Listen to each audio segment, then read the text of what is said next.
Hey, it's Donovan. At the end of the day, YouTubers are not reviewers.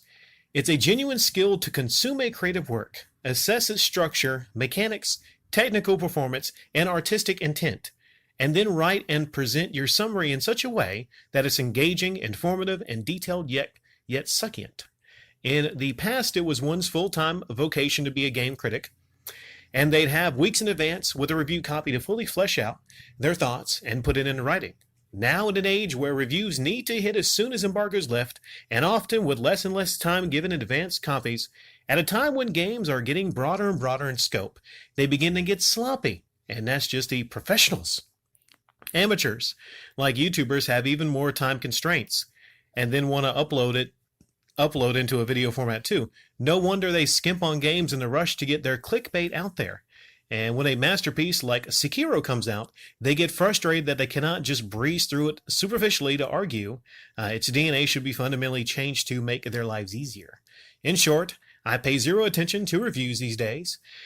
I see what's coming out and make my own judgment on whether or not I should get it based on demos and past experiences with series/developer. I'll give you my review of Sekiro. I've seen it, I haven't played it. I've heard things about it. I would say it looks pretty hard, and it looks pretty gorgeous. So, like me, when I'm nude, it's hard and gorgeous. Sorry, I did that. Donovan, you got a point. I thought about doing radical reviews. I thought about it, but you're right. You know, taking a work and assessing it, it's a lot. So I began to start to review certain things, but then I realized that I don't think I'd do it good. I don't think I would. Or, I don't know if I could call it a review. There was a video last year where it was the one where it was me talking about the Resident Evil 2 remake, or just the series in general to that point, and me being excited about it last year. And I still need to get that game. Yeah. But I know I get it that's a separate thing. I'll get it eventually. I'll get the RE2 remake eventually, believe me. But I talked about my former love of the series and how I was uploading a video talking about the RE2 remake and my excitement for it. And Alpha wasn't around to do it. Alpha Megasin, he loved the series, right? But he just didn't care enough to upload a video. So I uploaded that video and I said, hey, I'm not a good reviewer. I'm not going to be good at this. But a lot of people surprisingly came by and they said, hey, you did a good job. Even though I don't think, even if I went into a radical reviews at some point, even though I definitely wouldn't be the best at it, I would be able to be passionate with it. I would be able to be truthful. I would tell you all, hey, I've only made it about 60-70% through this game.